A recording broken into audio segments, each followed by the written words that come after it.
স্বাগত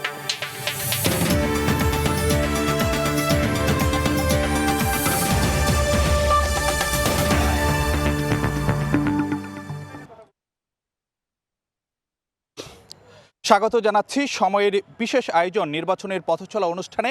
সঙ্গে আছে আমি ফারুক ভিয়া রবিন। শুরুতেই জানিয়ে দিচ্ছি শিরোনাম। বিএনপি ক্ষমতা এলে 10,000 টাকা কৃষি ঋণ মওকুফের ঘোষণা। পদ্মা ব্যারেজ নির্মাণের প্রতিশ্রুতি তারেক রহমানের। যে কোনো অনাকাঙ্ক্ষিত ঘটনা তদন্তে সহায়তার আশ্বাস। বিএনপি আমলে 3 মন্ত্রণালয় দুর্নীতিমুক্ত রাখতে পদত্যাগ করেননি 2 মন্ত্রী, দাবি শফিকুর রহমানের। নারীদের নিয়ে জামায়াতের বিরুদ্ধে অপপ্রচারের অভিযোগ। দেশ জুড়ে প্রচারণার উত্তাপ, পাড়া মহল্লা চষে বেড়াচ্ছেন প্রার্থীরা। ভোটারদের কাছে টানতে প্রতিশ্রুতির ফুলঝুরি, থেমে নেই পাল্টাপাল্টি অভিযোগও। এবং প্রাকৃতিক সম্পদে ভরপুর পূর্ণভূমি সিলেট, পর্যটন শিল্পের অপার সম্ভাবনার পরও ঘটেনি কাঙ্ক্ষিত উন্নয়ন, নেই তেমন শিল্প কারখানা। বন্যা এই জনপদের মানুষের আতঙ্কের নাম।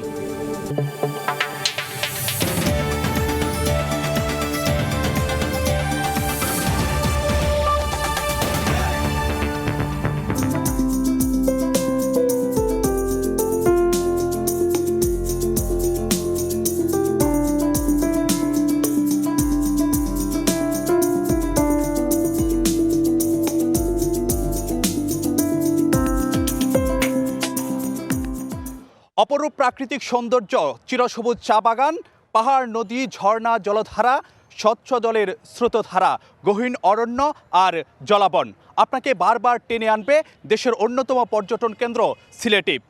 আজ আমরা এসেছি নির্বাচনের পথচলা অনুষ্ঠানে সুফি সাধকদের এই পুণ্যভূমিতে। ইতিহাস, ঐতিহ্য, লোকসংস্কৃতি আর প্রাকৃতিক ও খনিজ সম্পদ, এই দিক থেকে সিলেট সমৃদ্ধ বটে। তবে একই সঙ্গে নানা সীমাবদ্ধতা এবং জনদুর্ভোগ এবং নাগরিক নানা সংকটের কারণে এই জনপদ এবং দেশের অন্যতম এই প্রাচীন এই জনপদটি নানান কারণেই কিন্তু মুদ্রার বিপরীত চিত্রও কিন্তু দেখতে হচ্ছে এখানকার মানুষকে। এসব বিষয় আশয় নিয়ে আজ সিলেট আলিয়া মাদ্রাসা মাঠে আমরা কথা বলবো এখানকার সাধারণ মানুষের সঙ্গে এবং একই সঙ্গে জানার চেষ্টা করব তাদের স্বপ্ন আকাঙ্ক্ষার কথা। শুরুতেই যদি আপনাদেরকে একটু জানাতে চাই, সিলেট জেলার মধ্যে মোট 6টি সংসদীয় আসন রয়েছে এবং এর মধ্যে ভোটার প্রায় 30 লাখ। আজ আমরা আছি সিলেট মহানগর এবং সিলেট সদর উপজেলা নিয়ে গঠিত সিলেট 1 আসনে। সেই 1 আসনের অনেক নানা শ্রেণী পেশার মানুষ এখানে আমাদের সঙ্গে রয়েছেন। আমরা একটু তাদের সঙ্গে শুরুতেই নির্বাচনের হালচাল এবং নির্বাচনের কি পরিস্থিতি সেগুলো নিয়ে আমরা কথা বলতে চাই। আমাদের সঙ্গে একজন আছেন, তার কাছে যদি শুরুতেই জানতে চাইবো যে এখন আপনি বসুন, অনুগ্রহ করে আপনি বসুন। এখন পর্যন্ত যা দেখছেন যে নির্বাচনের পরিবেশ কিংবা নির্বাচনের হালচাল, কি মনে হচ্ছে আপনার?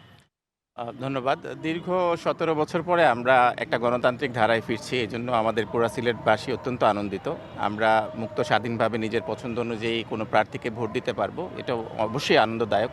এর আগের বছরগুলোতে যখন ভোটের সময় আসতো আমরা নীরব দর্শকের ভূমিকা পালন করতে হতো, কারণ রেজাল্ট আমরা আগে থেকেই জানতাম কি হতে যাচ্ছে। এই দিক থেকে চিন্তা করলে আমরা সিলেটবাসী অত্যন্ত গর্বিত যে আমরা এখন ভোটের মাধ্যমে কাউকে নির্বাচিত করব। যেহেতু এটা অত্যন্ত গুরুত্বপূর্ণ আসন, এই আসনে যারাই জয়লাভ করেন বলা হয়ে থাকে তারাই সরকার গঠন করেন। তো আমরা সিলেটবাসী অত্যন্ত সচেতন। আমরা যারা ভোট চাচ্ছেন আমাদের কাছে তাদেরকেও আমরা স্পষ্ট বলি যে আমরা উন্নয়ন চাই সিলেট শহরে। এখানে অনেক সমস্যা রয়েছে, যার মধ্যে আপনারা আশা করেন সেই সমস্যাগুলোর দিকে তারা নজর দিবেন। আমাদের সঙ্গে আমরা একটু আরেকজনের কাছে যেতে চাই। আপনি নিশ্চয়ই অনেকগুলো ভোট তো আপনি দেখেছেন, তো এখন পর্যন্ত নির্বাচনে যে চিত্র দেখতে পাচ্ছেন সাধারণ মানুষের মধ্যে বা ভোটারদের মধ্যে উৎসাহ, উদ্দীপনা বা আমেজ কতটা আপনি দেখতে পাচ্ছেন? আমি মানে নিরপেক্ষভাবে বলতে চাই যে এখন পর্যন্ত মানুষ আনন্দিতভাবেই বা স্বতঃস্ফূর্তভাবে নির্বাচনের জন্য চেষ্টা করে যাচ্ছে যে একটা নিরপেক্ষ নির্বাচন হবে, একজন মানে বা ভালো মানুষ নির্বাচিত হয়ে আসবে, এইরকম এখন পর্যন্ত আমি এইটা আশা করতেছি। অর্থাৎ মানে সবারই মানে প্রত্যাশার জায়গাটি মোটামুটি একটি জায়গা থেকে। আমরা একজন একটু নতুন ভোটারের সঙ্গে কথা বলতে চাই। আপনি নিশ্চয়ই এবারই কি আপনার প্রথমবার ভোট দেওয়া? জি জি মানে ভোটার হওয়া প্রথমবারের মতো? জি জি আচ্ছা, তো সেই জায়গাতে বলতে চাই যেহেতু আপনি প্রথমবার ভোটার, তো আপনার মধ্যে এবারের নির্বাচন নিয়ে কতটা উৎসাহ উদ্দীপনা কাজ করছে? মাত্র সপ্তাহ দুয়েক বাকি রয়েছে ভোটের। ধন্যবাদ। আমি নতুন ভোটার। আমি মানে ভাবছি না যে এরকম মানে নতুন একটা দৃশ্য আমরা দেখবো বাংলাদেশও। যে আগে যখন মানে ভোট হইতো শুনতাম আমরা যে ভোটের আগে রেজাল্ট দিয়ে দিত, অনেকে মানে ভোটের জন্য গেছে, অনেকে মানে ফিরাইয়া দেওয়া হয়েছে। কিন্তু আজকে মানে নতুন করে দেখলাম আমরা যে এখানে অনেক সেনাবাহিনী আসছেন বা অনেক আইন শৃঙ্খলা বাহিনী আসছেন। আশা করি মানে এবারে আমরা নিশ্চিন্তে ভোট দিতে পারবো। এই ধন্যবাদ আপনাকে। একটু বিষয় যদি জানতে চাই যে অনেকে অনেক রকম কথাবার্তা বলছিলেন, যে আপনার কাছে জানতে চাইবো যে ভোটের পরিবেশ এখন পর্যন্ত যা দেখছেন বা মানে স্বাভাবিকভাবে আপনার কাছে কি মনে হচ্ছে? প্রথমে আমি ধন্যবাদ জানাবো যে সময় টিভি চ্যানেলকে যেরকম সিলেট আলিয়া মাদ্রাসার প্রাঙ্গণে সুন্দর একটা আয়োজন করার জন্য। তো আমাকে প্রশ্ন করেছেন নির্বাচনের আমেজের বা বুডারে। আসলে গত দুই একদিন ধরে যে আমেজ একটু বোঝা যাচ্ছে যে তফসিল ঘোষণার পর থেকেই এখন পর্যন্ত পরিস্থিতি ভালোই আছে, শান্তই আছে। দেখা যাক সামনে কি হয়। আমরা তো আশাবাদী ইনশাআল্লাহ সুষ্ঠু এবং নিরপেক্ষ নির্বাচন হবে। ধন্যবাদ আপনাকে। যেহেতু ভোটের একটি আমেজ বিরাজ করছে সাধারণ মানুষের মধ্যে, স্বাভাবিকভাবে নির্বাচিত হয়ে যারা আসবেন তাদের কাছে নানা রকম প্রত্যাশাও কিন্তু জনগণের থাকবে। আমরা একটু আরেকজনের কাছে যাব, আপনার কাছে জানতে চাইবো যে যারা নির্বাচিত প্রতিনিধি হিসাবে আসবেন তাদের কাছে আপনাদের কি প্রত্যাশা থাকবে এই সিলেট জেলা নিয়ে? কোন কোন বিষয়ের দিকে তারা বিশেষ নজর দিবেন বলে আপনারা প্রত্যাশা করেন? আমরা সিলেটবাসী দীর্ঘদিন থেকে দেখে আসছি যে সিলেটে কর্মসংস্থানের ক্ষেত্রে অনেক পিছিয়ে আছে। বিশেষ করে যেসব শিল্প কারখানা রাষ্ট্রীয় মালিকানাধীন ছিল এগুলো দীর্ঘদিন যাবৎ হয় বন্ধ, নতুবা আংশিকভাবে বন্ধ আছে। সিলেট শহরেরই শহরতলিতে সিলেট টেক্সটাইল মিল ছিল, এটা পুরোপুরি বন্ধ আছে। Chhatak paper and pulp mill, Chhatak cement কারখানা, ফেঞ্চুগঞ্জ সার কারখানা, শাহজালাল সার কারখানা, এগুলো কিন্তু আংশিকভাবে অনেকটা বন্ধ, রুগ্ন অবস্থায় আছে। আমরা চাই যে এই বন্ধ এবং রুগ্ন কারখানাগুলোকে পুরোপুরিভাবে চালু করা এবং নূতন শিল্প কলকারখানা গড়ে তুলে। আচ্ছা, আমরা আশা করি যে তারা সেই জায়গাগুলোতে নেবেন। আমাদের সঙ্গে আরেকজন রয়েছে, আপনার কাছে জানতে চাইবো যে এখন পর্যন্ত ভোটের কি অবস্থা এবং নির্বাচিত হয়ে প্রতিনিধি যারা আসবেন তাদের কাছে আপনার প্রত্যাশা কি? ভোটের অবস্থা মোটামুটি চলছে, প্রচার অভিযানও চলছে শান্তিপূর্ণভাবে। আমার প্রত্যাশা হবে যারা আসছেন তাদের কাছে প্রত্যাশা হলো আমাদের জলাবদ্ধতা একটা বিরাট ব্যাপার। সুরমা নদী ভরাট হয়ে যাওয়ায় সিলেটে যদি মুষলধারে 2-3 ঘন্টা বৃষ্টি হয় প্রায় সেটার বিষয়ে তারা নজর দেবেন। হ্যাঁ, একটু আরেকজন আছেন, আপনারও নিশ্চয়ই যে আকাঙ্ক্ষার জায়গাটিতে কিছুদিন পরে আবার একজন নতুন জনপ্রতিনিধি আসবেন, আপনাদের দায়িত্ব নেবেন। সেই জনপ্রতিনিধির কাছে কোন কোন বিষয়গুলোর দিকে তিনি নজর দিবেন বলে আপনি আশা করেন? ধন্যবাদ আপনাকে। আমি মোহাম্মদ শাহ আলম, যুব সংগঠক। আমাদের প্রত্যাশা হচ্ছে আমাদের যুবক এবং যুবতীদের মধ্যে প্রচুর বেকার আছে, তাদের স্থায়ীভাবে কোনো ধরনের কর্মস্থান সৃষ্টি করা, এটাই আমার আশা। আর আপনারা জানেন সিলেট নগরীতে প্রচুর যানজট সৃষ্টি হয়।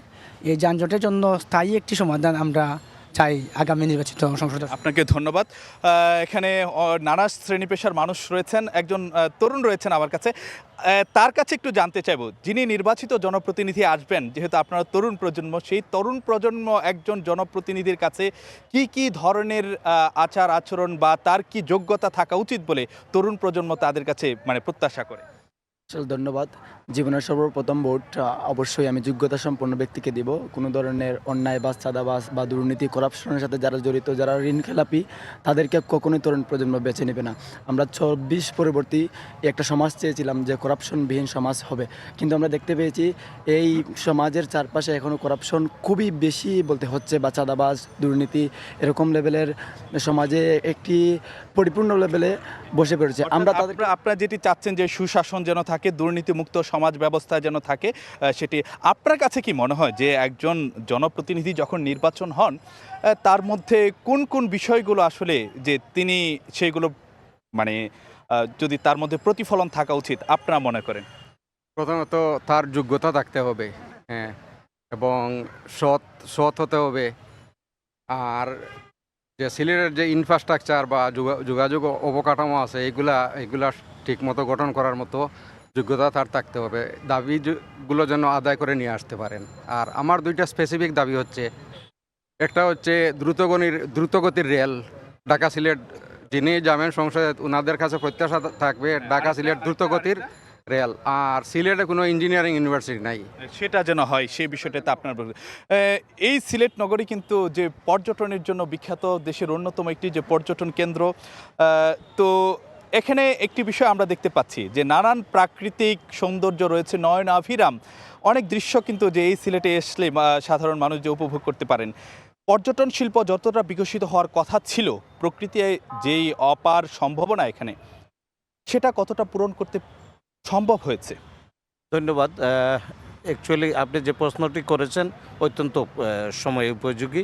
আমি একজন প্রবাসী, আর একটা দাবি নিয়েই আমরা প্রবাস থেকে এখানে এসেছি।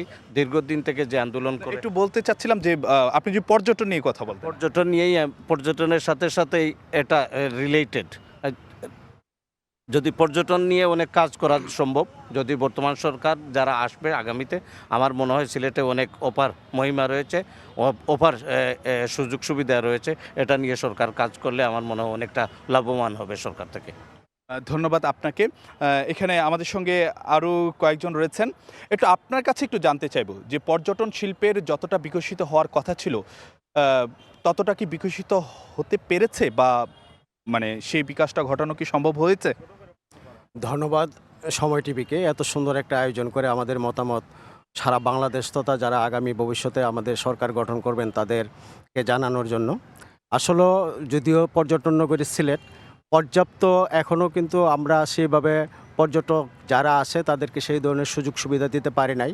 এখানে আমাদের জাফলং, তারপরে মাধবকুণ্ড এবং সাদা পাথর, এগুলিকে আরও আপডেট করে নিয়ে আসতে হবে এবং তাদের পর্যটকদের যে নিরাপত্তা, এই নিরাপত্তাটা 100% জোরদার করতে হবে। আমরা দেখা গেছে অনেক সময় অনেক পর্যটক আইসে ওইখানের স্থানীয় কিছু বকাটে ছেলে বা কিছু দুষ্কৃতির কারণে আমাদের সিলেট আসলে অপমানিত হয়, তাদের নিরাপত্তা বিঘ্নিত ঘটে। তো আমি আশা করব যেই সরকারই গঠন করুক, যে দলই সরকার গঠন করুক না কেন, আমাদের সিলেট পর্যটক নগরী যেন পর্যটক নগরী হিসাবে রূপান্তরিত হয় সেই দিকে বিশেষ খেয়াল দেবেন। আর ধন্যবাদ আপনাকে। একটু আরেকজনের কাছে জানতে চাবো যে যদি এই সিলেট নগরীতে তার যে পর্যটন শিল্পের যতটা সম্ভাবনা আছে সেই সম্ভাবনাটা কাজে লাগানো যেত, তাহলে স্থানীয় অর্থনীতিতেও এবং কর্মসংস্থানেও একটি ইতিবাচক ভূমিকা পড়তো বলে কি আপনার মনে হয়? জি জি, আমরা তো মনে করি যে যতটুকু পর্যটন এখানে আছে তা যদি আরও বেশি হয় তাহলে এখানে নগরী উন্নয়ন হবে এবং জনগণের স্বার্থ নিহিত থাকবে এবং আরও পরিষ্কার পরিচ্ছন্ন থাকবে। এখন পর্যন্ত দেখা যাচ্ছে যে এখানে যদিও কিছু কিছু পর্যটন আছে, এখানে অনেক লোক নাই, যেহেতু সৌন্দর্য এত বৃদ্ধি পায় না। যদিও আমরা জানি আজকে সিলেট দুটি পাতার পূর্ণভূমি এবং পাহাড় এলাকা নগর, এখানেতে এখনও মানে এই উপযুক্ত লোকের অভাবে এখন তেমন একটা উন্নয়ন হয় নাই। আমরা আশা করি যে পরবর্তী যে লোক আসবে তারা পরিষ্কার পরিচ্ছন্ন এবং নগরীকে আরও সুন্দর করার জন্য ফুলের বাগান হিসেবে এমনভাবে গঠন করবে নদী এলাকা, পাহাড়ি এলাকা বা সুরমা নদীর তীরে, যাতে লোক বিভিন্ন কাজ থেকে আসে এখন এখানে পর্যটন হিসেবে ভ্রমণ করে এবং নগরী উন্নয়ন হয়। সেদিকে আমরা প্রত্যাশা করি সব পরবর্তী নাগরিকের জন্য। এবং সিলেটে যে ছাত্র জনতা আছে এরা অনেক ভূমিকা পালন করছে এবং এরা যাতে আরও ভূমিকা পালন করতে পারে সেদিকে নিরাপত্তা বাহিনী যারা আছে এদেরকে সুন্দর একটা ভূমিকা রাখার জন্য প্রত্যাশা রাখি। আপনাকে অনেক অনেক ধন্যবাদ। আমরা একটু অপর প্রান্তে যেতে চাই। আমাদের সঙ্গে নানা শ্রেণী পেশার মানুষ এখানে রয়েছেন। এখানে কিন্তু যে নানা ধরনের যে প্রাকৃতিক সম্পদের কথা বলি, সেই প্রাকৃতিক সম্পদে কিন্তু যে এই সিলেট নগরী বা এই সিলেট জেলাটা ভরপুর রয়েছে। এখানে যেই প্রাকৃতিক সম্পদ রয়েছে, খনিজ সম্পদ রয়েছে, তার যতটা সদ্ব্যবহার করার কথা ছিল সেটা কি করা সম্ভব হচ্ছে? আপনার কি মনে হয়? ধন্যবাদ সময় টেলিভিশনকে আসলে নাগরিকের মনের বাক স্বাধীনতা প্রকাশের অন্যতম একটি সুযোগ করে দেওয়ার জন্য। আপনি জানেন সিলেট প্রাকৃতিক অধ্যুষিত এলাকা এবং খনিজ সম্পদে ভরপুর। আপনার প্রশ্নটি ছিল যতটা সম্ভাবনা ছিল সেই সম্ভাবনা বা তার যে সদ্ব্যবহার যতটা করার কথা ছিল সেটা কি সম্ভব হচ্ছে কিনা? আসলে দেখেন, সম্ভব হচ্ছে কি হচ্ছে না সেই দিকটা নিয়ে যদি কথা বলতে যাই তাহলে এটা খুবই দুঃখজনক।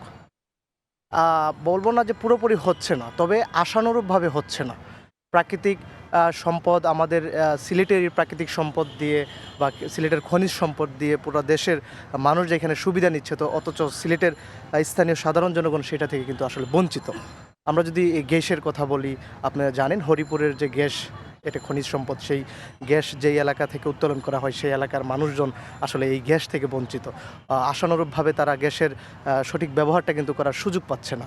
আগামী নির্বাচনের প্রায় কাছাকাছি নির্বাচনে কোনো রাজনৈতিক দল সরকার গঠন করবে এবং সরকার গঠন করার পরেও আদৌ সেই নাগরিক তাদের ন্যায্য প্রাপ্য অধিকারে পাবে কিনা, বা খনিজ সম্পদ আসলে যেই এলাকাতে যে এলাকার খনিজ সম্পদ দিয়ে পুরো দেশ চলছে সেই এলাকার মানুষজন সেটার ব্যবহারের অধিকারটা ফিরে পাবে কিনা, সেটা নিয়ে আদৌ আমরা হতাশায়। কিন্তু তারপর আপনাদের প্রত্যাশা থাকবে যে সেদিকে নিশ্চয়ই আগামীতে যারা আসবেন তারা নজর দিবেন। আমাদের সহকর্মী ইকরামুল কবির রয়েছেন আমাদের সঙ্গে, আমরা একটু ইকরামুল কবিরের কাছে যেতে চাই। মানুষের সঙ্গে আমরা যখন কথা বলছিলাম তখন কিন্তু তারা নানান রকম কথাবার্তা বলছিলেন। তারা বলছেন যেই সম্ভাবনা এখানে রয়েছে সেই সম্ভাবনাটি আসলে যে ততটা কাঙ্ক্ষিত মাত্রায় কাজে লাগানো হয়নি। কি সীমাবদ্ধতা? আপনি তো কর্তৃপক্ষের সঙ্গে কথা বলছেন, তারা কি বলছেন যে এটা কেন সম্ভব হলো না? ছোট করে বলি, যদি 12,500 বর্গ কিলোমিটার এই সিলেট, তাহিরপুর থেকে আপনার মাধবপুর, এই পুরো সিলেট জুড়েই কিন্তু পর্যটন শিল্প সমৃদ্ধ, এবং এই পর্যটন শিল্পের উন্নয়নে বিভিন্ন সময় বিভিন্ন সরকার নানা পদক্ষেপ নিয়েছে, নানা উদ্যোগ নিয়েছে। অনেক সময় বিগত সরকার আমলে বিপুল অঙ্কের অর্থ যোগান দেওয়া হয়েছিল, কিন্তু পরবর্তীতে সেই অর্থগুলো আর কাজে লাগেনি। এই যে পর্যটন শিল্পগুলো রয়েছে, সাদাপাথর, জাফলং, বিছনাকান্দি, পান্থমাই, সব কিছু মিলে যদি একটা পর্যটন শিল্প গড়ে তোলা যেত, এখানে কিন্তু বিপুল সংখ্যক জনগোষ্ঠীকে কাজে লাগানো যেত। আমরা যে সিলেটে বলি যে কর্মসংস্থান হচ্ছে না বা মানুষকে কাজে লাগানো যাচ্ছে না, পর্যটন শিল্পর উন্নয়নে কিন্তু বিশ্বের বিভিন্ন দেশ কিন্তু পর্যটন শিল্পকে নিয়ে, মালদ্বীপ বলেন বা অন্য দেশ বলেন, তারা অনেক সমৃদ্ধ হয়েছে, এবং সিলেটে কিন্তু সেই ধরনের শিল্প রয়েছে। কিন্তু প্রশাসন বলেন বা যেই সরকার আসে, তারা কিন্তু সিলেটের পর্যটনের উন্নয়নে তেমন কোনো কাজ করে না। এবং তারা যদি পর্যটন শিল্পকে একটা কাজে লাগানো যেত, এই যে সাদা পাথর দেখেন, সাদা পাথর নিয়ে কত লুটপাট, কত লঙ্কা কাণ্ড ঘটেছে, কিন্তু এই সাদা পাথরকে ভিত্তি করে কিন্তু বড় ধরনের পর্যটন শিল্প গড়ে উঠতে পারত। এই ইকরামুল কবির, আপনার কাছে যেটি আপনি নিশ্চয়ই বলছিলেন যে অতীতে দেওয়া হয়নি, কিন্তু বর্তমানে যারা নির্বাচনে প্রতিদ্বন্দ্বিতা করছেন তাদের কথাবার্তায় এই বিষয়গুলো কতটা গুরুত্ব পাচ্ছে? তারা বলছেন যে পর্যটন শিল্প বা পর্যটন এলাকাগুলো আছে, কেন্দ্রগুলো আছে, সেগুলোকে একটি পর্যটন হাবে নিয়ে আসবে, এবং সেই পর্যটন দেশি এবং বিদেশি পর্যটক যাতে আকৃষ্ট হয় সেইভাবে তাই সেই পর্যটন কেন্দ্রগুলোকে সাজাবে। আমরা অতীতে আশা করেছিলাম, কিন্তু এটা বিফলে গেছে। আমরা আগামী যে সংসদ আসছে সেই সংসদের কাছে আশা করব সিলেটের যে পর্যটন কেন্দ্রগুলো আছে এগুলোকে যদি সমৃদ্ধ করা যায়, বিশেষ করে একটি পর্যটন কেন্দ্র থেকে আরেকটি পর্যটন কেন্দ্রে যাওয়ার যে সড়কের ব্যবস্থা, সড়ক যোগাযোগ ব্যবস্থা অত্যন্ত নাজুক। এই সড়কের উন্নয়ন তারা সেই বিষয়ে আশয়গুলোতে গুরুত্ব দেবেন। ইকরামুল কবির, আপনার প্রতিবেদনটি রয়েছে, আমরা সেটি একটু দেখব। দর্শক, জানাতে চাই যে আমাদের সহকর্মী ইকরামুল কবির তিনি এই সিলেটের হালচাল নিয়ে বা সার্বিক অবস্থা নিয়ে কতটা কাঙ্ক্ষিত মাত্রায় উন্নয়ন হলো কিংবা জনপ্রত্যাশার জায়গা কি, সেই বিষয় নিয়ে তিনি একটি প্রতিবেদন তৈরি করেছেন। সেই প্রতিবেদনটি দেখে তারপর আমরা আবারও ফিরছি আলোচনায়।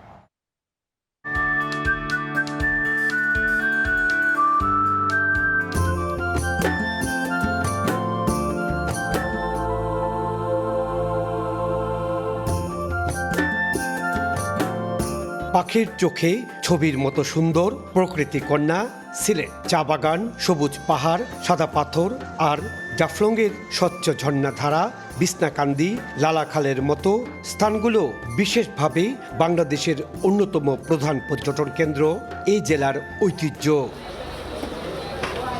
হযরত শাহজালাল ও হযরত শাহপরান রহমতুল্লাহি আলাইহির পদ স্পর্শ ধন্য সিলেটকে নিয়ে পর্যটকদের আবেগের শেষ নেই। সবকিছু থাকার পরও উন্নয়নে পিছিয়ে পড়া প্রবাসী অধ্যুষিত সিলেটের ৩১ লাখেরও বেশি ভোটারের চাওয়া পাওয়ার শেষ নেই। এই মদ সন্ত্রাসের নামে দেশকে যে অস্থিতিশীল করা হচ্ছে, এখন থেকে তাদেরকে পদক্ষেপ নিতে হবে। আইন ব্যবস্থা একটু ভালো যদি হয় তাহলে আমাদের জীবন যাপনটা ভালো হবে। দেশে ভালো কর্মসংস্থান নেই, এটার দিকে যারাই নির্বাচিত হন না কেন এই দিকে নজর দিলে তরুণরা কাজে লাগতে পারে। ঢাকা সিলেট মহাসড়কের 6 লেন সম্প্রসারণ কাজ 2022 সালে শুরু হয়েছে। জমি অধিগ্রহণ জটিলতায় 30,000 কোটি টাকায় 2009 কিলোমিটার সড়কটি কাজ কবে শেষ হবে তা নিয়ে শঙ্কিত সিলেটবাসী। ভঙ্গুর সড়ক অবকাঠামো এই জনপদের প্রধান সমস্যা হয়ে দাঁড়িয়েছে। সিলেট থেকে যে জায়গায় ঢাকায় যেতে লাগে 4 থেকে 4.5 ঘন্টা, সেই জায়গায় 12-13 ঘন্টাও যেতে পারি না সিলেট ঢাকায়। এখানে 6 লেন যেটা 6 লেন, সেটা নাও যদি হয় অন্ততপক্ষে 4 লেনের সড়কে উন্নীত করা, সিলেট ঢাকার যোগাযোগটা করা জরুরি হয়ে পড়েছে। প্রতি বর্ষায় সিলেট অঞ্চলের মানুষের আতঙ্ক, বন্যা, ফসলহানির পাশাপাশি আর্থসামাজিকভাবে মারাত্মক ক্ষতির মধ্যে পড়ে এই জনপদ। বারবার নদী খননের তাগিদ নেয় না বাস্তবে রূপ। বন্যা সমস্যা থেকে যদি মোকাবেলা করা লাগে, মানুষ বিলম্বে বৃহৎ আকার একটা ক্যাপিটাল রেজিং এর চিন্তা ভাবনা করা উচিত।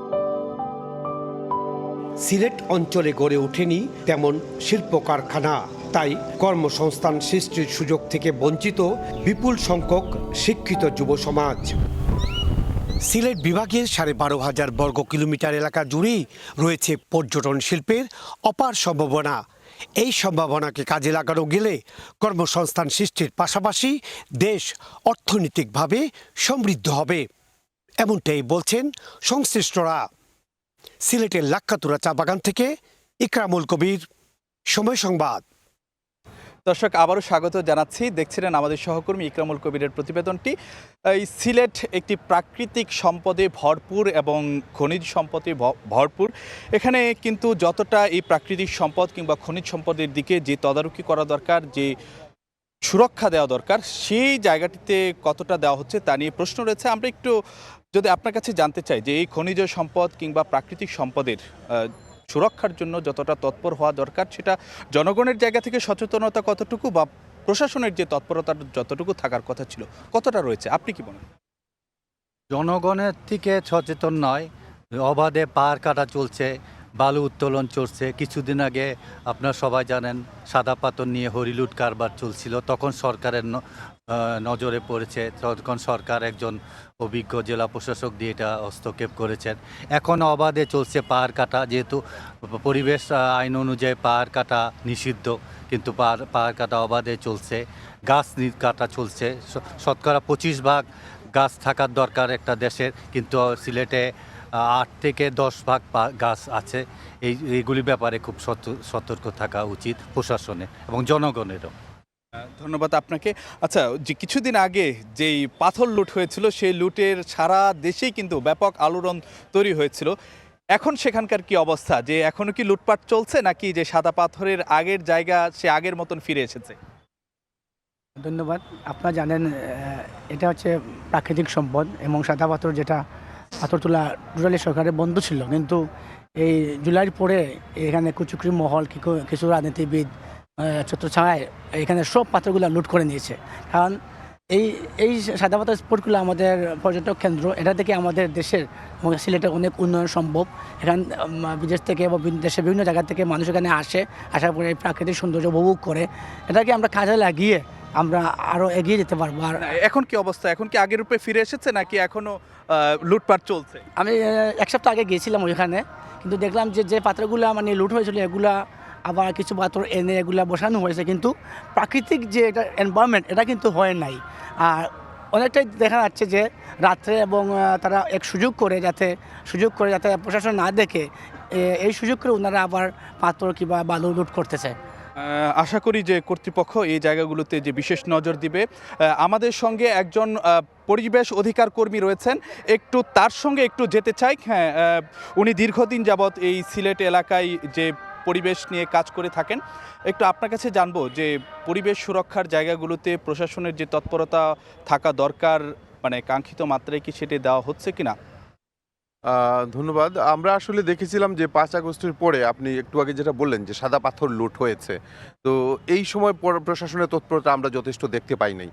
এরপরে নতুন জেলা প্রশাসক আসার পরে আমরা দেখেছি যে কিছুটা তৎপরতা তিনি শুরু করেছেন এবং কিছু সাদা পাথর যেগুলো নেওয়া হয়েছিল রিপ্লেস করা হয়েছে, কিন্তু যতগুলো নেওয়া হয়েছিল সেই তুলনায় খুব কম এসেছে এবং ওই কাটা পাথর রিপ্লেস করে কিন্তু প্রাকৃতিক সৌন্দর্য আগের অবস্থায় ফিরিয়ে আনা যায় না।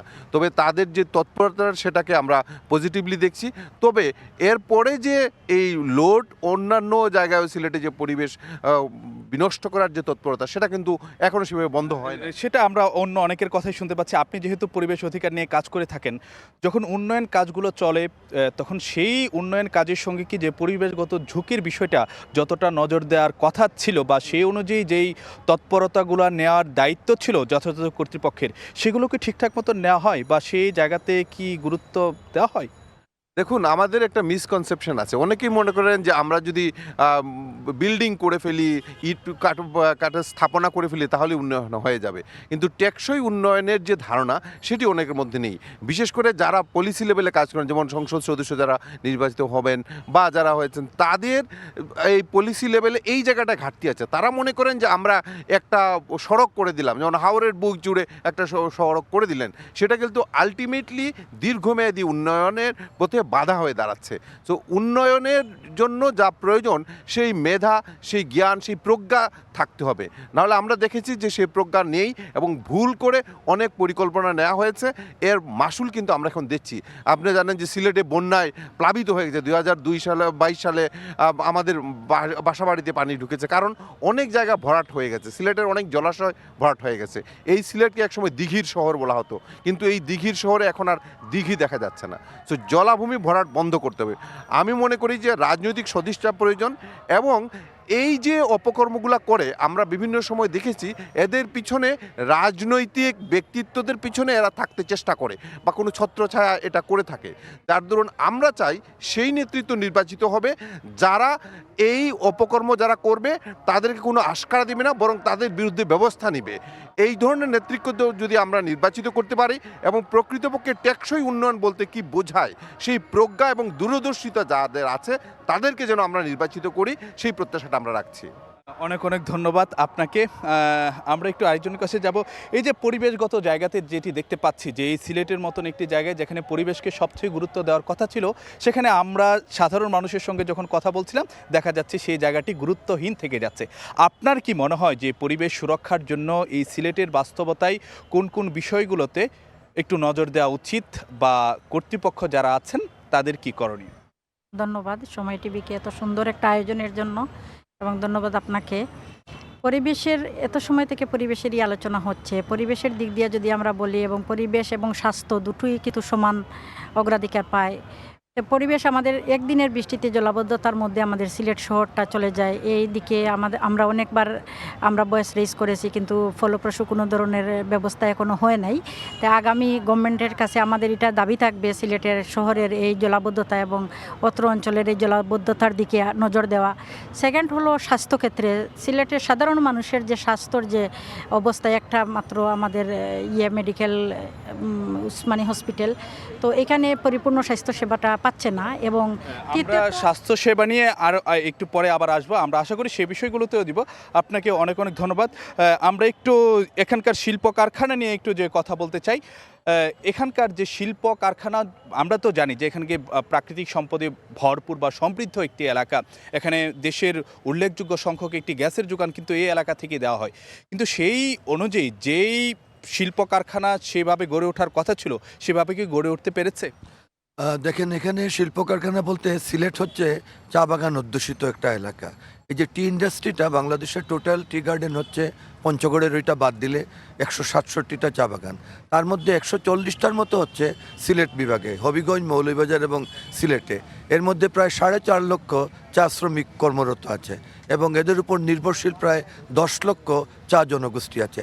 এই চা শিল্পটাকেও যদি আমরা এখন রক্ষা করতে পারি তাহলে নতুন শিল্প না গড়ে উঠলেও অন্ততপক্ষে যে কর্মসংস্থান, জাতীয় আয়ে যে কন্ট্রিবিউশন, এটা অব্যাহত থাকবে। কিন্তু আমরা জানি এখন চা শিল্পের যে আন্তর্জাতিক বাজার, যেখানে হয় বিডিং হয়, সেখানে আন্তর্জাতিক বায়াররা আসতেছেন না। সেখানে ভারত, কেনিয়া এবং শ্রীলঙ্কার চা শিল্প সেখানে চলে যাচ্ছে। সুতরাং আমাদেরকে সেই আবার আমাদের পলিসি মেকিং লেভেলে গিয়ে চা শিল্প রক্ষা করার জন্য নতুন পলিসি অবশ্যই নিতে হবে, এবং সেখানে গিয়ে এখানে আমাদেরকে কোয়ালিটি প্রোডাকশনের দিকে যেতে হবে যাতে আন্তর্জাতিক বাজারে আমাদের হারিয়ে যাওয়া যে মার্কেট সেটা ফেরত পাই। দ্বিতীয়ত হচ্ছে চা ছাড়াও অন্যান্য যে শিল্প কারখানা গড়ে তোলার এখানে কথা ছিল, শ্রীহট্ট শিল্প জোন গড়ার কথা ছিল সিলেট, মৌলভীবাজার এবং হবিগঞ্জের কেন্দ্রস্থল শেরপুরে, সেটা কিন্তু এখনও মাত্র নামে মাত্র রয়েছে। শুধুমাত্র মুখে বলা হয়েছিল, সেখানে ভূমি অধিগ্রহণ ইত্যাদি ইত্যাদি কিছু হয়েছে, কিন্তু শিল্প কারখানা হয় নাই। সেখানে আমরা মনে করি শিল্প কারখানা করার ক্ষেত্রে নৌপথকে উন্নত করতে হবে। আগে যেটা জকিগঞ্জ থেকে ভৈরব পর্যন্ত, সেই নৌপথকে পুনরুদ্ধার করতে হবে। নৌ চলাচল যদি আবার আগের মতো ফিরে আসে, তাহলে যে শেরপুর যে জায়গাটাকে নির্ধারণ করা হয়েছিল ট্রাইজাংশন হিসাবে, পয়েন্ট হিসাবে, সেইখানে শিল্প কলকারখানার জন্য যদি আমরা শিল্প এলাকা যেটা প্রস্তাবিত সেটা চালু করি, সিয়ট্ট শিল্প এলাকা, তাহলে অনেক শিল্প উদ্যোক্তারা সেখানে যাবেন। আমাদের প্রবাসীরাও চান এইখানে শিল্পক্ষেত্রে বিনিয়োগ করতে, কিন্তু নিরাপত্তার অভাব এবং অন্যান্য বিভিন্ন সময় যে আমলাতান্ত্রিক পারমিশন ইত্যাদির জটিলতার কারণে তারা এখান থেকে ফিরে যান, মুখ ফিরিয়ে নিচ্ছেন। আমরা মনে করি এই জটিলতাগুলো যদি কমানো হয়, নৌযোগাযোগ ব্যবস্থা এবং এই যে নিরাপত্তাটা যদি নিশ্চিত করা হয়, তাহলে শিল্প কলকারখানা গড়ে উঠবে এখানে। আমরা আশা করি আগামীতে যারা দায়িত্বে আসবেন তারা এই বিষয়গুলোর দিকে বিশেষ নজর দেবেন এবং একই সঙ্গে শিল্প কারখানা করার সঙ্গে যেন পাশাপাশি পরিবেশগত দিকও যেন দেখা হয়, সেটাও নিশ্চয়ই প্রত্যাশা থাকবে।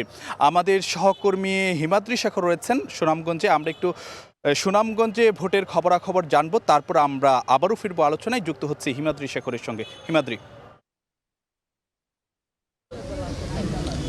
আমি আছি সুনামগঞ্জ শহরের রিভারভিউ এলাকায়। এই সুনামগঞ্জের 5টি আসনে মোট 23 জন প্রার্থী ত্রয়োদশ জাতীয় সংসদ নির্বাচনে প্রতিদ্বন্দ্বিতা করেছেন এবং আমরা দেখেছি যে সুনামগঞ্জের পুরো হাওর জনপদে এখন উৎসবের আমেজ শুরু হয়েছে, অর্থাৎ ভোট উৎসবের আমেজ শুরু হয়েছে। বিগত 3টি নির্বাচনে এখানে সুষ্ঠু না হওয়ার কারণে কোনো ধরনের ভোটের উৎসব ইমেজ দেখা যায়নি, কিন্তু এখন মানুষের মধ্যে যে সাড়া পড়েছে ভোট নিয়ে, সেই সারা উৎসব আমরা দেখতে পাচ্ছি। এবং আমরা কথা বলেছিলাম বিভিন্ন লোকজনের সাথে, তারা জানিয়েছেন যে সুনামগঞ্জের 5টি আসনেই মূলত বিএনপি এবং বাংলাদেশ জামায়াতে ইসলামী প্রার্থীদের মধ্যে তুমুল প্রতিদ্বন্দ্বিতা হবে। এছাড়া জাতীয় পার্টিরও প্রতিদ্বন্দ্বিতা থাকতে পারে। এছাড়া সুনামগঞ্জ 4 আসনের কথা যদি বলি, সুনামগঞ্জ 4 আসনে আপনার প্রার্থীদের মধ্যে জেলা বিএনপির সাবেক সাধারণ সম্পাদক নুরুল ইসলাম নুরুলের সঙ্গে রয়েছেন বিদ্রোহী বিএনপির প্রার্থী জয়নুল জাকির, এবং সুনামগঞ্জ 3 আসনে রয়েছে কৈশোর আহমদ, যুক্তরাজ্য বিএনপির সাবেক সাধারণ সম্পাদক। পাশাপাশি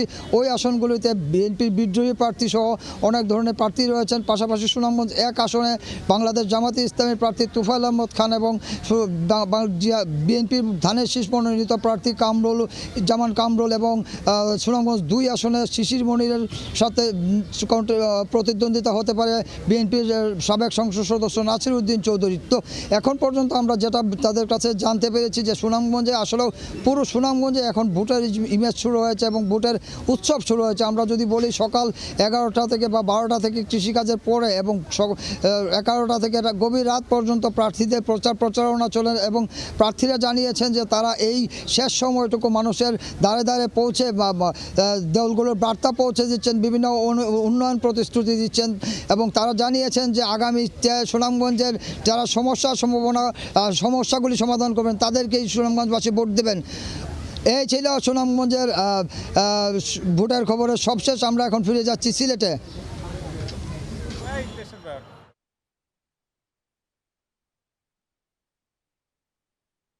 ধন্যবাদ হিমাদ্রি শেখর। আমরা কথা বলছিলাম সিলেটের সাধারণ মানুষের সঙ্গে। তাদের কাছে আমরা জানার চেষ্টা করেছি এই এলাকার মানুষের আশা আকাঙ্ক্ষার কথা এবং একই সঙ্গে তারা আগামীর জনপ্রতিনিধির কাছে কি প্রত্যাশা করেন এবং এই এলাকার সীমাবদ্ধতার জায়গাগুলো কি রয়েছে। আমরা জানি যে সিলেট একটি সমৃদ্ধ এলাকা প্রাকৃতিক সম্পদের দিক থেকে, কিন্তু সেই সম্পদকে কতটা কাজে লাগানো হচ্ছে তা নিয়ে নানান প্রশ্ন এখানকার মানুষের মধ্যে রয়েছে। কিন্তু যে কর্মসংস্থানের জায়গাগুলোতে আমরা একটু আসতে চাই, একটু আমাদের সঙ্গে একজন রয়েছেন, একটু জানবো যে এখানে যতটা কর্মসংস্থান হওয়ার কথা ছিল কতটা হয়েছে বা না হলে বাধাটা ঠিক কোথায়?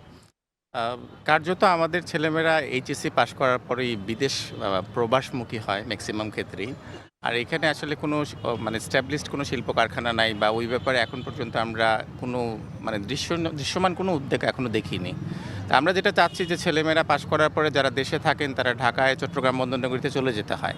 তা আমরা সিলেট তো কোনো অংশে কম না, এখানে কেন এগুলো হচ্ছে না? এগুলো হলে তো আমাদের ছেলেমেয়েরা যারা দেশে থাকতো তারা এখানেই ভালো চাকরি করে এখানেই এস্টাবলিশমেন্টটা করতে পারতো।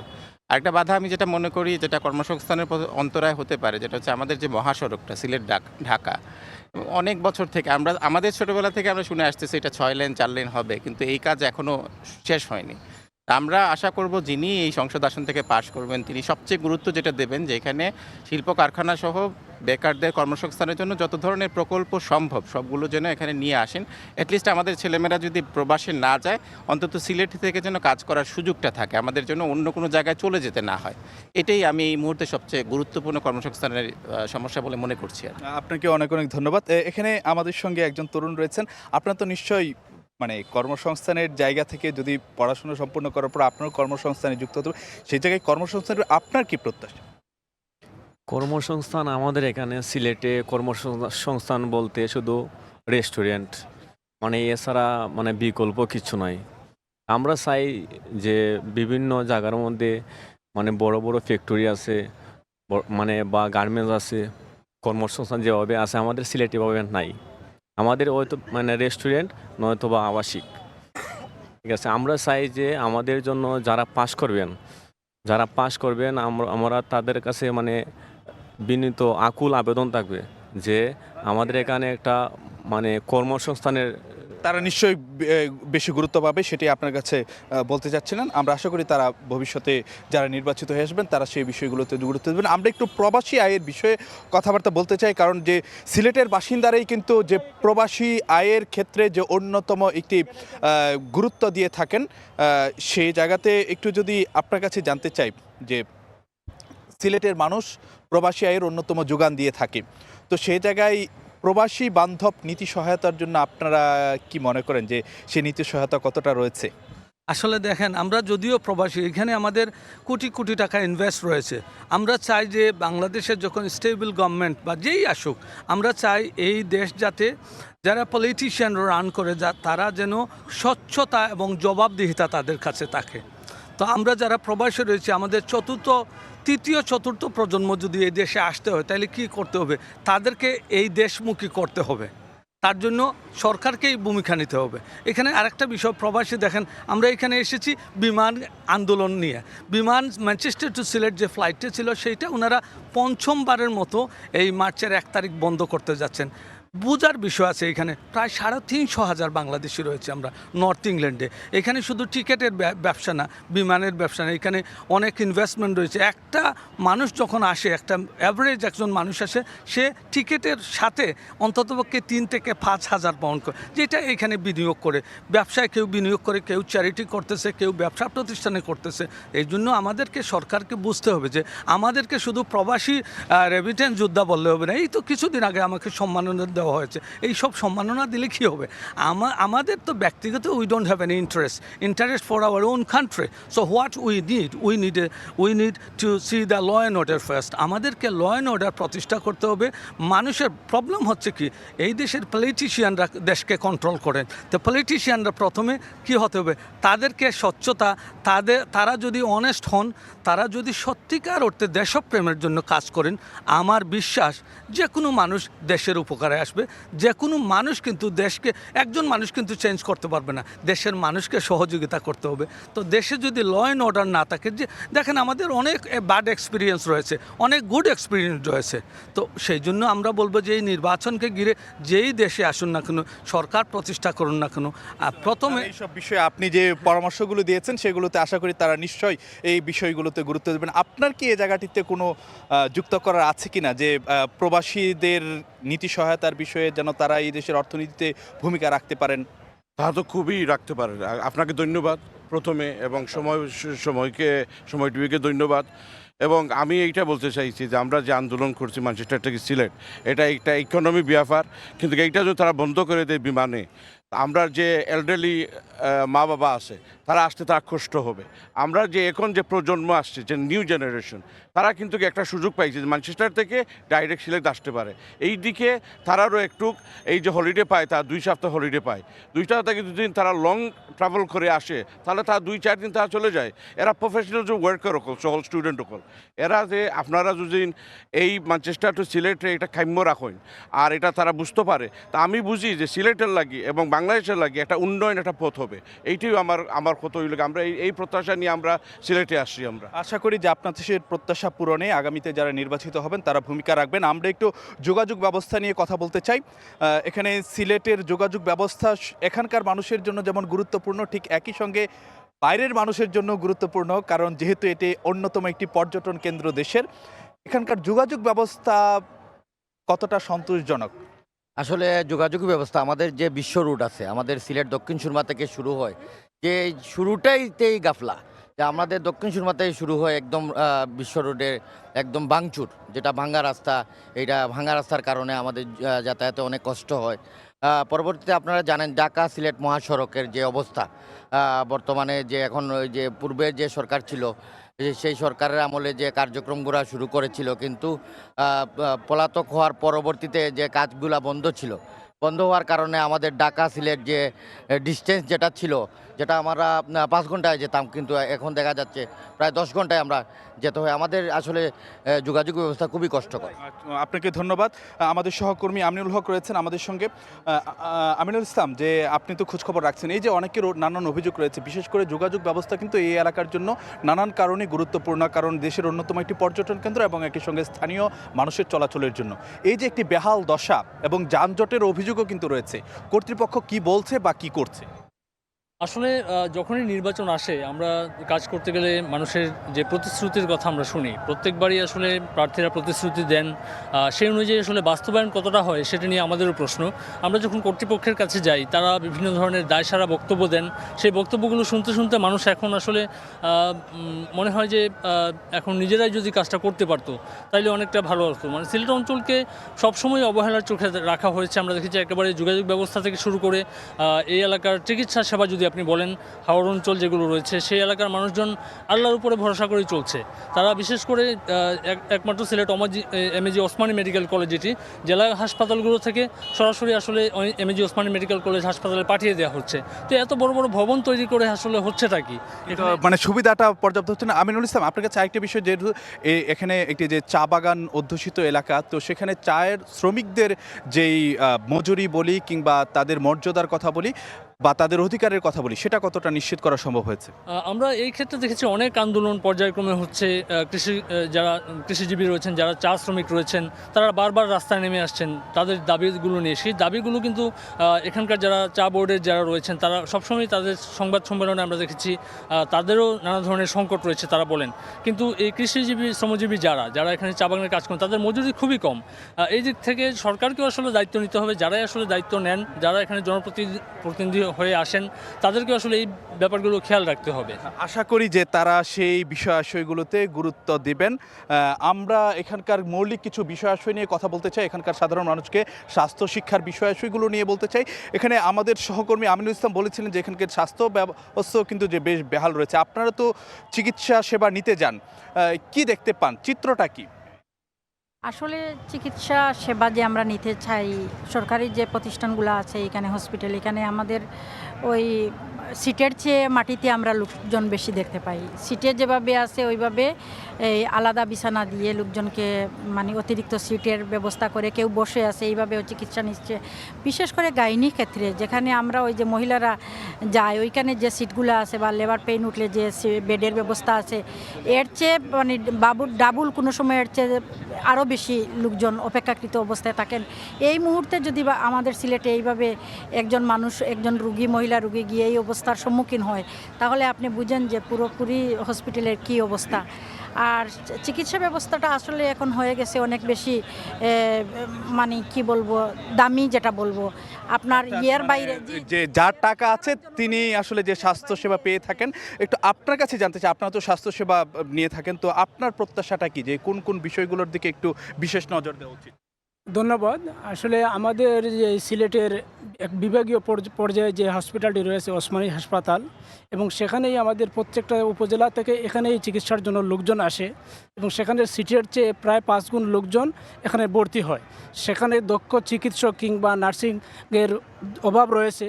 আমি আগামী সরকারের কাছে প্রত্যাশা করব যে সিলেট জেলার যে 13টি উপজেলা রয়েছে, উপজেলা পর্যায়ে যে সকল স্বাস্থ্য কমপ্লেক্সগুলো রয়ে গেছে সেগুলোর আরও সক্ষমতা বৃদ্ধি করা, সেখানে দক্ষ ডাক্তার এবং নার্স স্টেশনে যাতে সবসময় থাকে, এবং সেখানে প্রপার যে ইনভেস্টিগেশনের মাধ্যমে সেটা যদি করা হয় তাহলে সেখান থেকে জেলা পর্যায়ে চাপ কমবে। এবং আশা করি আগামীতে যারা দায়িত্বে আসবেন তারা সেই জায়গাগুলোতে একটু গুরুত্ব দিবেন। আমরা একটু জানার চেষ্টা করব এখানকার সাধারণ মানুষের সঙ্গে, আমরা একটু যে আইনশৃঙ্খলা পরিস্থিতি কিংবা যে নিরাপত্তা ব্যবস্থা নিয়ে একটু কথা বলার চেষ্টা করব। এখানে আমাদের সঙ্গে একজন রয়েছেন, এখানকার যদি নিরাপত্তা ব্যবস্থার কথা যদি বলতে যাই, মানে কি রকম, মানে কতটা সন্তোষজনক বা অবস্থা কি? বর্তমানে নিরাপত্তা নিয়ে কি বলবো, নিরাপত্তা খুবই অবস্থা খারাপ, কেউ নিরাপদ নাই, আমি নিজেই নিরাপদ নাই। মানে কোথায় সমস্যাটা কোথায়? সমস্যাটা হচ্ছে আপনার এই যে বিভিন্ন জায়গায় যে আপনার এই যে গুপ্তা হামলা হচ্ছে, মামলা হচ্ছে, তারপরে আপনার যে আমি এখন বাসা থেকে বের হলাম, বাসার থেকে যে বাসায় জব থেকে যে বাসায় ফিরবো এইটাই নিয়ে শঙ্কায় আছি বর্তমানে। আশা করি যারা দায়িত্বে রয়েছেন আইন শৃঙ্খলার তারা নিশ্চয়ই সেই জায়গাগুলোতে একটু গুরুত্ব দিবেন। আর আইন শৃঙ্খলা পরিস্থিতি যেহেতু উঠেছে এবং নিরাপত্তার কথা উঠেছে, সীমান্তবর্তী এলাকাগুলোতে কিন্তু যে মাদকের বিস্তার সেই জায়গাগুলো কিন্তু একটি ভাবনার কারণ হয়ে দাঁড়ায়। আপনাদের এলাকার চিত্রটাকে আপনি বসুন, অনুগ্রহ করে বসুন, যে সীমান্তবর্তী এলাকাগুলোতে দেখা যায় যে মাদকের একটি মানে সমস্যা প্রকট। আপনাদের এখানকার চিত্র কি? প্রতিটি সীমান্তবর্তী এলাকায় এরকম প্রকোপ থাকে। প্রতিনিয়ত আইন শৃঙ্খলা বাহিনী এই মাদকের বিরুদ্ধে অভিযান শুরু করেছে। যেগুলো পার্শ্ববর্তী দেশ থেকে আসছে এগুলো প্রতিনিয়তই ধরা পড়ছে আমাদের আইন শৃঙ্খলা বাহিনীর হাতে। এতে আমরা আশা নিয়ে যে আইন শৃঙ্খলা উন্নতি হচ্ছে। অনেক অনেক ধন্যবাদ। আসলে আমরা যেটি দেখলাম যে আইন শৃঙ্খলা পরিস্থিতি কিংবা মাদক সন্ত্রাস এই জায়গাগুলোতে কিন্তু যে অন্যতম একটি দুর্ভাবনার কেন্দ্র এখানকার মানুষের জন্য। আমাদের সহকর্মী ইকরামুল কবির রয়েছেন আমাদের সঙ্গে। আচ্ছা, এই যে অপরাধ প্রবণতা কমানোর জন্য কিংবা যে মাদক নিয়ন্ত্রণের জন্য খেলাধুলা কিংবা যে বিনোদন, সেগুলো তো একটা ভালো একটি বিকল্প হতে পারতো। এখানে সেই সুযোগগুলো কি যতটা মানে তৈরি করার কথা ছিল সেটা কি করা হচ্ছে না এখানে ঘাটতি রয়ে গেছে? এখানে যে জিনিসটা হচ্ছে কি, আমরা আগে যেটা দেখতাম, ধরেন আজ থেকে 20 বছর বা 15 বছর আগে বিভিন্ন স্কুল কলেজ বা শিক্ষা প্রতিষ্ঠানগুলো তাদের একটা খেলা নিয়মিত হতো, বা যে এই মাঠগুলো পরিপূর্ণ ছিল, বিভিন্ন শিক্ষার্থী বিভিন্ন বয়সের পেশা শিক্ষার্থীদের সাথে পরিপূর্ণ ছিল।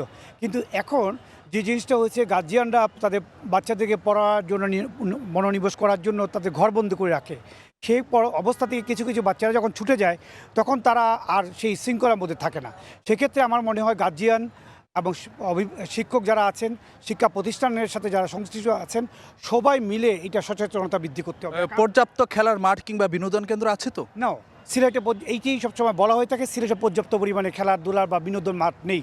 যত দিন যাচ্ছে তত নগরায়নের কারণেই মাঠগুলো ধ্বংস হয়ে যাচ্ছে। অনেক বড় বড় মাঠ আমরা দেখেছি যে মাঠগুলো বড় বড় দালান কোঠা হয়ে গেছে, বড় বড় শিল্প বিল্ডিং হয়ে গেছে, যে কারণে খেলার মাঠ নেই। যার কারণে শিক্ষা প্রতিষ্ঠানগুলোতে যে মাঠগুলো আছে সেগুলো তো সেই ক্লাসের পরে আর তাদেরকে খুলে দেওয়া হয় না, যার কারণে এখানে খেলার পর্যাপ্ত সুযোগ নেই। অর্থাৎ বুঝতে পারছি যে এখানে আসলে যে যতটা হওয়ার কথা ছিল, যে পর্যাপ্ত যে নগরায়নের ক্ষেত্রে পরিকল্পিত যতটা হওয়ার কথা ছিল ততটা আসলে যে হচ্ছে না। একটু আমরা আপনাকে ধন্যবাদ ইকরামুল কবির। আমরা এখানে একটু যদি জানতে চাই যে কৃষির জায়গাগুলোতে এখানে তো বড় একটি অংশ কিন্তু যে কৃষির উপর নির্ভরশীল, মানে সেখানে সমস্যার কথা যদি বলতে যাই বা সংকটের কথাগুলো যদি বলতে যাই, বা কৃষক ন্যায্য মূল্য যতটা পাওয়ার কথা পাচ্ছে কি? পাচ্ছে না, ন্যায্য মূল্য পাচ্ছে না। না পাওয়ার কারণ হলো যে মানে বাজার ব্যবস্থাটা ফড়িয়া নির্ভর।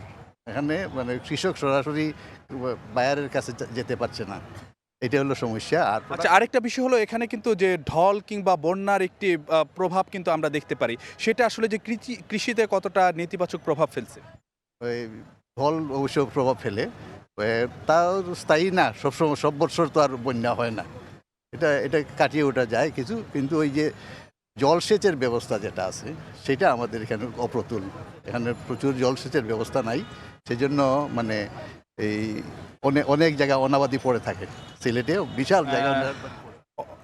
অনেক অনেক ধন্যবাদ আপনাকে। এখানকার আমরা যখন সাধারণ মানুষের সঙ্গে কথা বলছিলাম, তারা আসলে যে নানান সমস্যার কথা বলছিলেন, নানান সংকটের কথা বলছিলেন, এবং এই সমস্যার এবং সংকটের যেই কথাবার্তাগুলো তারা বলছিলেন, এর মধ্য দিয়ে এই এলাকার মানুষের যে সার্বিক যে চিত্র সেইগুলো কিন্তু যে ফুটে উঠেছে। এবং আমরা আশা করি এইসব বিষয়গুলো নিয়ে আগামীতে যারা নির্বাচিত প্রতিনিধি আসবেন তারা নিশ্চয়ই এইগুলোতে গুরুত্ব দিবেন, এবং একই সঙ্গে যারা জনপ্রতিনিধি রয়েছেন তারা যেমন এই বিষয়গুলোতে একটু গুরুত্ব দিবেন, ঠিক একইভাবে বর্তমানে যে মানে স্থানীয় প্রশাসনে যারা রয়েছেন কিংবা নীতি নির্ধারণী পর্যায়ে যারা রয়েছেন তারাও এই বিষয়গুলোর দিকে খুব গুরুত্ব দিবেন। কারণ আমরা জানি যে সিলেট দেশের অন্যতম একটি পর্যটন কেন্দ্র, এবং এই সিলেট একটি যে বিভাগীয় শহর, এখানকার যদি উন্নতি হয় তাহলে স্বাভাবিকভাবে তার প্রভাব সারা দেশেই পড়বে। আজ আমরা ছিলাম সিলেটে, আগামীকাল আমরা যুক্ত হব কিশোরগঞ্জ থেকে একই অনুষ্ঠান নিয়ে একই সময়। সে পর্যন্ত সবাই ভালো থাকুন, সুস্থ থাকুন এবং সঙ্গে থাকুন সময়ের।